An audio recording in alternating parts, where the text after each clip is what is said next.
Hello everyone, this is Todd with Freedom in Yeshua Ministries. Today's topic is peace. Many of you probably woke up this morning and the first thing that you did is you checked your PDA, your BlackBerry, your iPhone. Did I get any messages? Any emails? What's the news of the day? Probably others of you turned on the radio or TV. What's the weather going to be like? If you're in San Diego, then it's kind of like Groundhog's Day. It's 80 and sunny. I can tell you that already. You don't have to turn on your TV. But for the most of us, it varies. So we turn the TV on. We turn the radio on. What was the news overnight? In this information age, so much news is taking place 24 hours overnight. What took place? We're getting news from around the world, so news never stops being created or taking place. So what did we do first? Well, most likely, whether it was our PDA, whether it was email, whether it was TV, whether it was the radio, whether it was getting the kids off to school, we immediately start filling our mind with either information or things to do. I know I do that even when I go to bed. What do I have to do the next day so I can start organizing my thoughts and priorities, and what's my calendar look like? Do I need to get up earlier than normal? Do I need to have some thought process before I first start a meeting, or do the kids leave early? It's a busy life that we lead. We have a lot of information coming in at us. And successful people in whatever area of life there is, whether it's sports, business, personal, home life, parenting, students, take time to plan and to strategize. One of the tips that I've been given many times in my business career and continue to do that is I actually will schedule time to do nothing. Schedule time to study. Schedule time to read. Because if you don't do it, other items in your day which are seemingly good take over those times. There's a book out there called Good to Great. Many of us can do good things and fill our days with good things, but are we doing great things? Often, the items that are good are blocking us from doing the items that are great. We need to slow our minds down. How many of you lay down in your bed and struggle going to sleep because you're thinking about all the items that you either didn't do today, that are bothering you, or that you have to do tomorrow? Our minds are too filled. They're too chaotic. There's too much stuff going on. And by the way, this is almost an addictive behavior. We know that our teenagers are texting more than normal, more than ever before. They're addicted to their PDAs or to Facebook or these things. There's an addiction to information. And if you want to test this out, turn everything off and just be still. If this isn't a regular practice, it's very uncomfortable because there's an addiction to information. There's an addiction to activity. What about being at home by yourself? Do you turn the radio on? Do you turn the TV on just for background noise? We do that often because we need information constantly in our minds, or so we think. That's not what God tells us. That's not what the scriptures tell us. A typical phrase in the world is take time and smell the roses. This is a godly truth. This is a godly principle.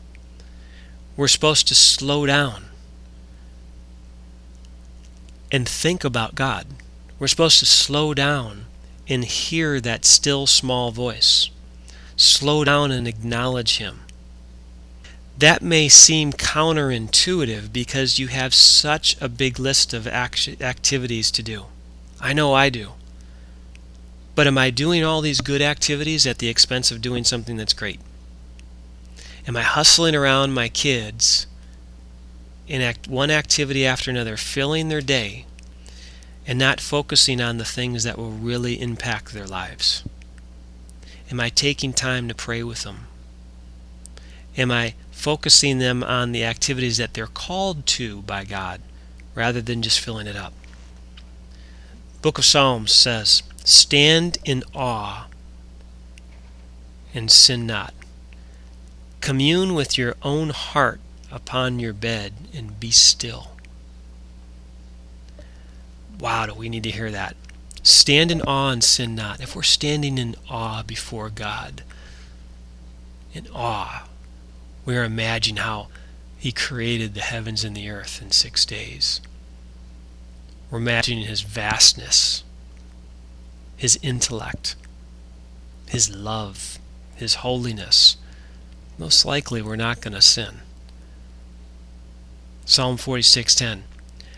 Be still and know that I am God. I will be exalted among the heathen. I will be exalted in the earth. I think about the chaos around me. And chaos is a nice expression considering all the activities of my family and my work and my other areas of influence and relationships. I have so many pulls. But God didn't create us to be in multiple places at once. In fact, not only are we not supposed to have overlapping schedules, I'm not so sure that our schedules should be filled at all. Take time and pray. What are we supposed to do right now? What are we supposed to do in our calendar? Why do we crave this constant noise? Well, part of it is unbelief. We feel like we need to make things happen. We take action into our own hands rather than relying on God. I mean, do we really believe that He cares about all of our affairs and our actions and our schedule? A lot of times we don't think about that. We just go ahead and take the action upon ourselves rather than relying on Him. Or maybe, why do we crave this constant noise in our head? It could be arrogance, thinking that we're actually in charge. Now, do we really understand that we're in charge of nothing? I can't make my heart beat. I can't convert oxygen into my bloodstream. I can't digest food. I don't think about those processes, let alone trying to control the lives of our loved ones or our friends or our business or our school. We can't control any of that. So maybe it's arrogance thinking that we actually need to fill our minds with constant noise. What's really taking place is all of this noise and this lack of peace in our minds. It's a heavenly battle. There's a heavenly battle over your mind. There's God's side where Hebrews 8:10 says, "For this is the covenant that I will make with the house of Israel after those days, says the Lord. I will put my laws into their mind and write them in their hearts. And I will be to them a God, and they shall be to my people." See, God's placed His law in your mind and wrote it on your heart. And we need to be still to be able to hear that. Just like Elijah heard the still small voice in the midst of the earthquake, and the fire, and the wind. So what is the enemy doing in this heavenly battle? Well, 2 Corinthians chapter 10 says, "Though we walk in the flesh, we do not war after the flesh. For the weapons of our warfare are not carnal, but mighty through God to the pulling down of strongholds." Listen to the location now of where the enemy is battling us. "Casting down imaginations," that's in our mind, "everything that exalts itself against the knowledge of God," in our mind, "and bringing into captivity every thought to the obedience of Christ," another thing in our mind. The war is in our mind. How do we start focusing on having God win that war over our mind? Stand in awe and sin not. Be still and know that I am God. Be renewed in the spirit of your mind, and I will be exalted amongst the heathen, and I will be exalted in the earth. Schedule time in your day, in your week, for prayer. Schedule time for peace, for meditation. Schedule time to turn things off. Part of scheduling time to do that also means scheduling out some of the activity that we might already have. It's okay to say no. God did not expect us to do everything and accomplish everybody's work. He didn't put us in two places at one time, otherwise He would have created us that way. It's okay to free up your schedule. God's in charge. He'll take care of those things that we think we need to do. Numbers chapter 6, closing prayer. And I'm going to substitute what we translate Lord, all caps, which represents His name, Yahweh.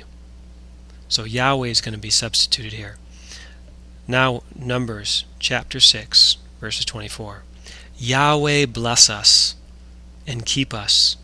Yahweh make your face shine upon us and be gracious to us. Yahweh lift up your countenance upon us and give us peace.